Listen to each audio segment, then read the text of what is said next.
Deus, amados irmãos, por todos os louvores. Agora chegou o momento de nós meditarmos na palavra de Deus. O texto que será o texto base da ministração desta noite, como já foi lido pelo nosso querido irmão Denis, você que não estava sintonizado, está situado no livro do Gênesis. O capítulo é o de número 6.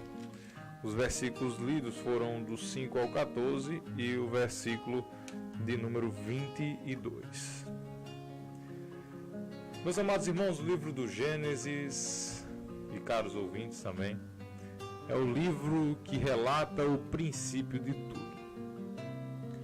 É o livro que relata a criação, o modo como um Deus todo-poderoso agora resolve criar um ser para lhe servir e para lhe adorar.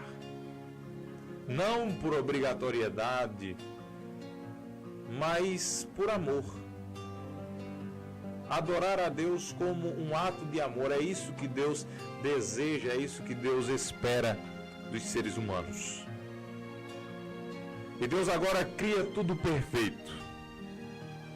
Deus agora coloca o ser humano em um lugar perfeito, coloca o ser humano em um jardim, sem nenhum tipo de imperfeição. Tudo era bom. Deus construía cada coisa ao seu dia e ao término deste dia, o relato sagrado dizia: viu Deus que era bom. Deus olha para o homem sozinho e diz: olha, não é bom. Interessante isso, Denis. Deus olha para o homem sozinho e diz: não é bom que o homem esteja só. Mas depois que Deus faz o homem, depois que Deus faz a mulher, está ali o casal no jardim e diz: e viu Deus que era muito bom. Tudo que Deus fez foi bom, mas quando Deus coloca o homem, ele diz que não era bom, mas Deus agora cria a mulher e diz que era muito bom. O homem, ele foi criado, projetado para viver em sociedade. Não é bom em hipótese alguma que o homem ou que a mulher esteja só. É necessário um convívio social para que o ser humano possa desenvolver o melhor de si. Para que o ser humano venha dar o seu melhor aqui na sua existência terrena, é necessário, é inevitável, vamos dizer assim, é inevitável que exista a sociedade. Para que o ser humano venha desenvolver o melhor que Deus deu para ele, é necessário que exista o convívio social. Só que, meus amados irmãos, apesar de Deus criar tudo perfeito, tudo em perfeita ordem e harmonia, o homem, quando me refiro ao homem, é o gênero humano, ele agora se distancia de Deus por causa da desobediência. Deus havia apenas dado uma diretriz a ser seguida, uma única regra, e esse ser humano agora transgride a regra divina. E após isso, amados irmãos, entra no coração do homem algo chamado de maldade. O coração do homem, o gênero humano, a maldade dos homens, chegou até as narinas de Deus. A ponto de Deus olhar para os primeiros homens da terra e agora pensar em destruí-los. Quando nós vamos para o texto oficial desta noite, no livro do Gênesis, no capítulo 6, e no versículo 5 em diante, nós observamos isso. O texto sagrado diz assim: viu o Senhor que a maldade do homem se multiplicara sobre a terra, e que toda a imaginação dos pensamentos de seu coração era só má continuamente. Não existia nenhum pensamento de bondade, isso é o próprio Deus falando. Deus olhava as intenções do coração do homem e era somente mal continuamente. A ponto de Deus arrepender-se de ter criado o homem, no versículo 6, Moisés, que faz essa narrativa, é óbvio que sabemos que o Deus a quem nós servimos é presciente e onisciente. Ele é onisciente porque ele sabe de tudo, ele é presciente porque ele sabe o que vai acontecer antes de acontecer. Deus não foi pego de surpresa com esta maldade que surgiu na humanidade. Isso é uma expressão que Moisés usa para que nós possamos compreender com a nossa mente humana o que foi que Deus sentiu. Não é arrependimento como nós sentimos, porque Deus já sabia que isso iria acontecer. Mas vamos usar a expressão utilizada por Moisés. Deus arrependeu-se de ter criado o homem. E as pessoas agora podem pensar, mas o homem foi criado e projetado por Deus, agora como esse homem desenvolve a maldade dentro de si? A maldade é consequência do afastamento de Deus. A maldade jamais foi criada por Deus. A maldade não foi criada por Deus. Quando nós vamos voltar, ainda antes da criação do mundo, ainda antes da criação do ser humano, quando nós observamos o primeiro ser que desenvolveu a maldade dentro de si, o primeiro ser agora que criou em si próprio um desejo negativo, o anjo, o querubim ungido, também chamado de Lúcifer, que significa portador de luz. Não existe nada que as pessoas às vezes têm um temor de proferir esse nome, mas o significado é algo belo. É aquele que tem a luz em si, é o portador de luz. Lúcifer foi criado perfeito. Deus não criou ele com a maldade dentro de si. Ele desenvolveu esse sentimento dentro dele mesmo, quando a ganância chegou ao seu coração. O desejo de tornar-se igual a Deus, agora desenvolveu naquele ser outrora perfeito. Agora é transformado, aquilo perfeito que Deus havia feito, o portador de luz, agora transforma-se em Satanás por causa de um desejo, por causa de um sentimento que ele mesmo desenvolveu dentro de si. Deus não criou o diabo, mas Lúcifer dentro de si transformou-se em diabo, em Satanás. E nós precisamos ter esta compreensão. E o interessante é que Lúcifer deveria ter sido o último anjo a pensar nisso.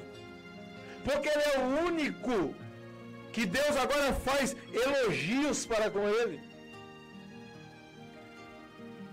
Ele era não simplesmente um querubim normal como os demais, mas o relato de Ezequiel, no capítulo 28, versículo 14... Vamos ver se eu vou acompanhar aqui. Ezequiel 28, a partir do versículo 14. Vamos ver o que Deus fala a respeito dele. Olha, tu eras querubim ungido para proteger. Ele era uma classe acima dos anjos que já haviam sido criados. Ele era já em um nível mais elevado do que os demais. Acima dele estava somente Deus, mas ele queria mais. E continua o texto: tu eras querubim ungido para proteger, e te estabeleci no santo monte de Deus. No meio das pedras afogueadas andavas. Perfeito eras no teu caminho, desde o dia que foste criado. Observe que ele foi criado perfeito. Perfeito eras em teus caminhos, desde o dia que foste criado. Vírgula.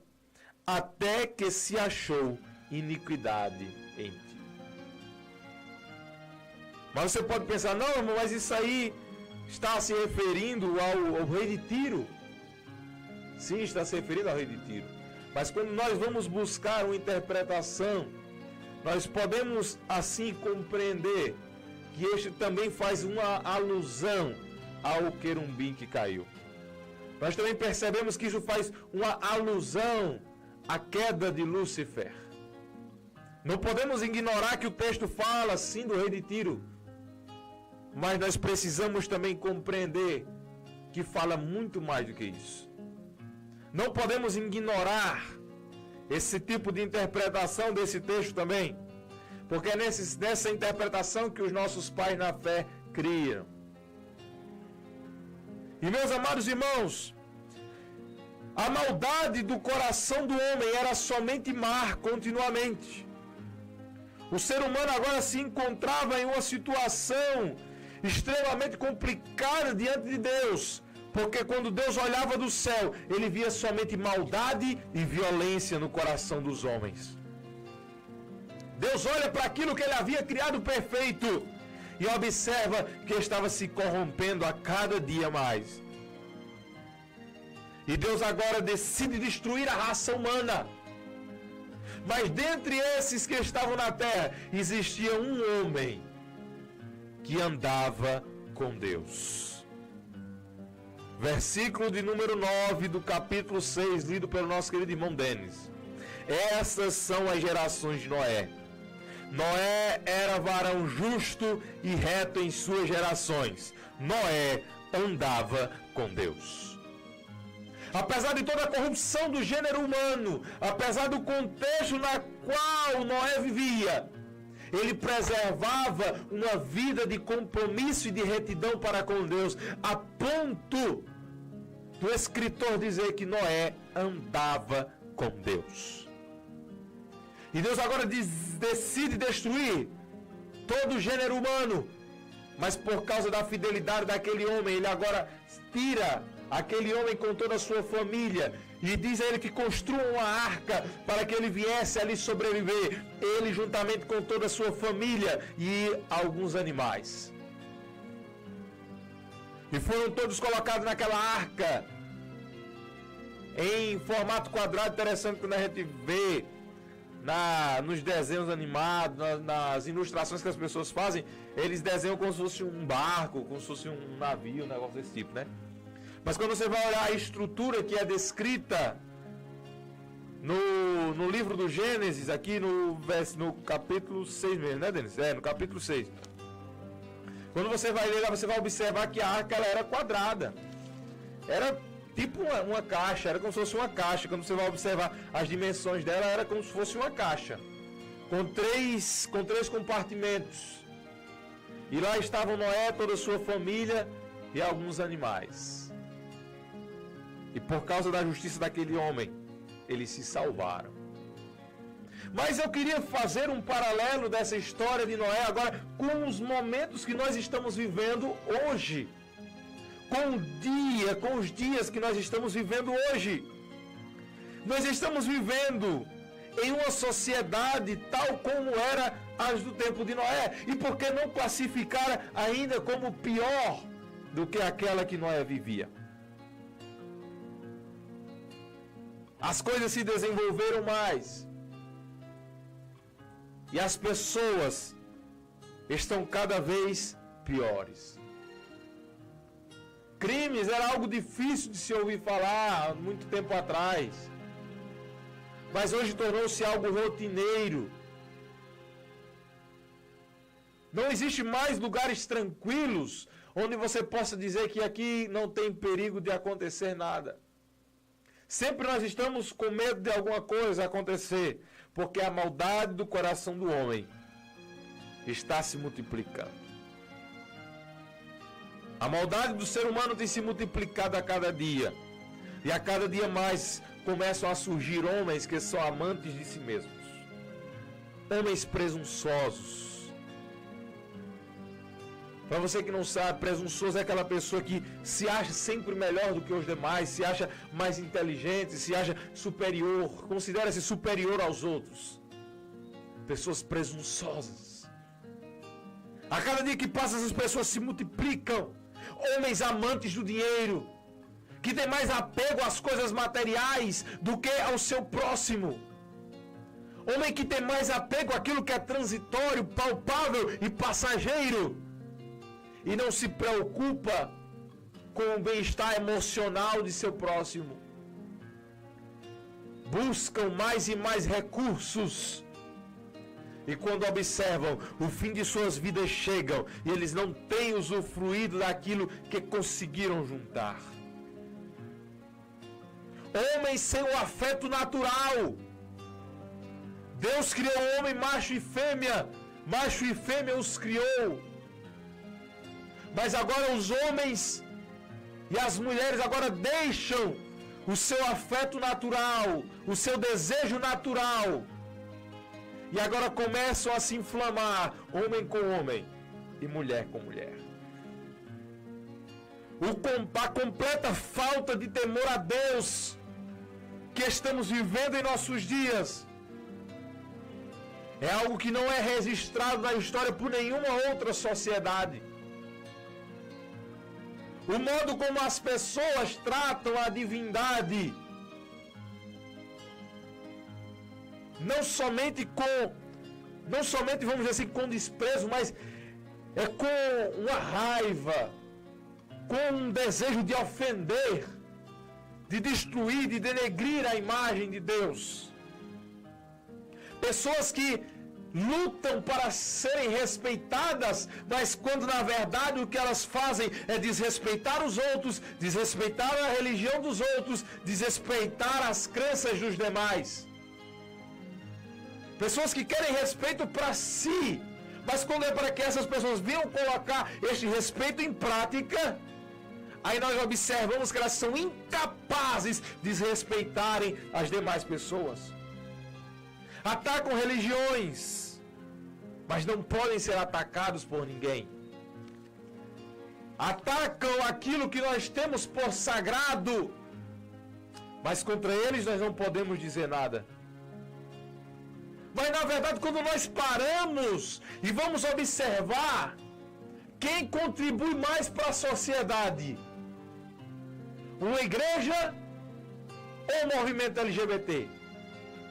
Quem contribui mais para a harmonia da nossa vivência em sociedade? Por mais problemas que existam dentro das igrejas, elas contribuem de uma maneira infinitamente maior do que esses grupos, do que esses movimentos que nada fazem a não ser afastar o homem de Deus. Não podemos nos omitir quanto a isso. Quem tira o homem das drogas não são esses movimentos, mas é a palavra de Deus.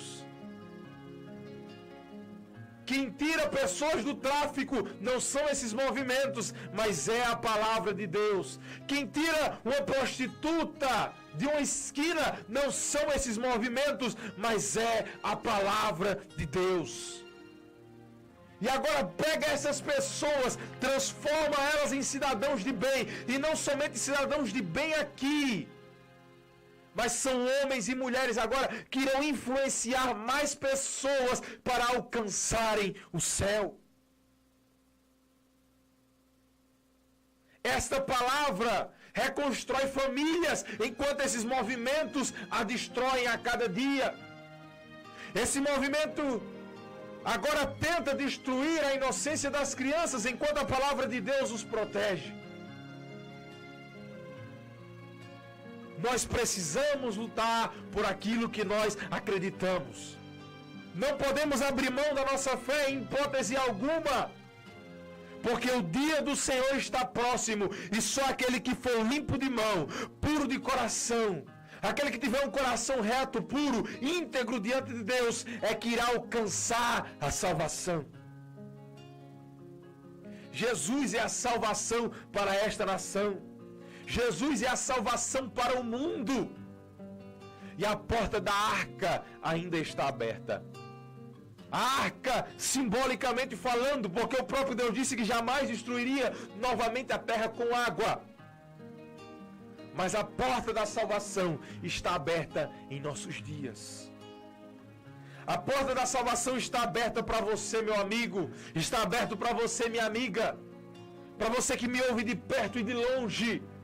A porta da salvação ainda está aberta. Vamos fazer a vontade de Deus. Vamos buscar ao Senhor enquanto ainda se pode achar e invocá-lo enquanto Ele ainda estiver perto de nós. Porque virá dias, meu amigo, quando a igreja for arrebatada desta terra, essa que é uma promessa eterna de Jesus, essa que é uma promessa eterna de Deus, que você acredite ou deixe de acreditar, que você zombe ou que você não zombe disso, não importa, irá acontecer. mais cedo ou mais tarde, mais dia ou menos dia, o dia do Senhor se aproxima. E quando esse dia chegar, quando a grande tribulação estiver acontecendo na terra e nós estivermos desfrutando dos 7 anos da mesa de Deus, da mesa do Cordeiro, das bodas do Cordeiro, eu quero ver alguém ter coragem de abrir a boca durante a grande tribulação, diante de todo aquele sofrimento, e dizer: Deus é bicha, Jesus é bicha sim, é travesti. Aí eu quero ver a pessoa abrir a boca para dizer uma coisa dessa. Quando estiver parecendo que está paz e tranquilidade, a Bíblia Sagrada diz que irá vir repentina destruição. Aí vai ser a mesma história do tempo de Noé. As pessoas irão bater na porta da arca. Mas Deus é tão sábio que Ele sabia que se Noé tivesse ali um modo de abrir a arca, Ele iria abrir para receber aquelas pessoas novamente. Mas o Deus a que nós servimos, Ele é um Deus justo e a sua justiça é reta. E a justiça dele sendo reta, nós teremos que prestar conta de tudo que fizemos aqui, seja bom ou seja mal. Deus sabia que não era humano, Ele poderia ali querer abrir a arca para receber aquelas pessoas. E Deus agora fecha a arca pelo lado de fora. Nós, enquanto servos de Deus, almejamos que você tenha o pleno conhecimento da salvação. O próprio Deus deseja que nenhum se perca. Mas se pela dureza do seu coração, você escolher agora andar distanciado de Deus, fazendo o que desagrada a Deus, quando o grande dia do Senhor chegar, você terá que prestar conta por tudo que você fez por intermédio do seu corpo. Você terá agora que comparecer ante o tribunal de Cristo. Irão comparecer todos, grandes e pequenos. Grandes e pequenos não está dizendo altos e baixos, mas são pessoas que tinham um nível elevado na sociedade, homens que estavam em eminências, governantes, reis, ministros. Todos eles irão comparecer ante o tribunal de Cristo. Mas também irá comparecer ante o tribunal de Cristo aquele mendigo que estava jogado na rua. Aquele mendigo que não tem nem sequer uma casa para morar também irá comparecer ante o tribunal de Cristo. Porque ainda que ele tenha sido um mendigo aqui, mas se ele escolheu fazer a vontade de Deus, quando chegar lá, ele irá andar em ruas de ouro e de cristal. É como a história da parábola, ou a história do rico e de Lázaro, que nós já fizemos uma mensagem, uma ministração sobre ela aqui. O mendigo não tinha nada. Os cães vinham lamber-lhe as chagas. Mas quando ele passou para a eternidade, ele encontrou o seio de Abraão lhe esperando. O paraíso estava de portas abertas para recebê-lo. Mas enquanto aquele que usufruiu de seus bens materiais aqui, sem nenhum tipo de sentimento por aquele que estava sofrendo à sua porta, quando ele agora atravessa os portais da eternidade, o que lhe esperava era apenas tormentos eternos. A porta da salvação ainda está aberta.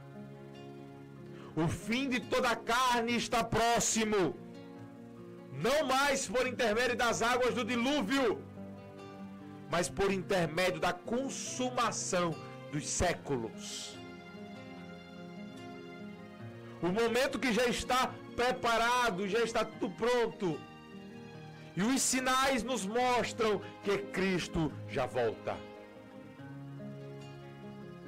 Os sinais escatológicos estão aí. Estamos vivendo a última semana de Daniel, a última dispensação. Que no caso é a dispensação da graça, que é onde Jesus Cristo irá vir. Não a última, a penúltima. Estamos vivendo a penúltima dispensação, a dispensação na qual Jesus Cristo virá.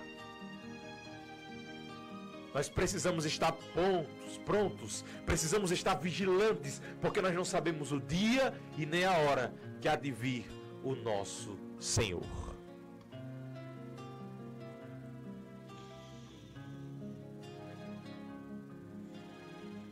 Pode soltar.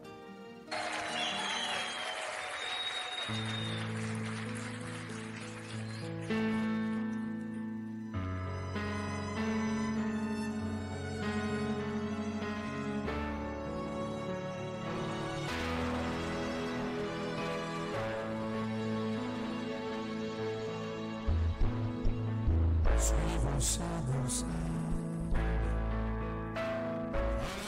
onde seguir, se você percebe que não quer mais fingir, levante a cabeça, vamos pra casa, meu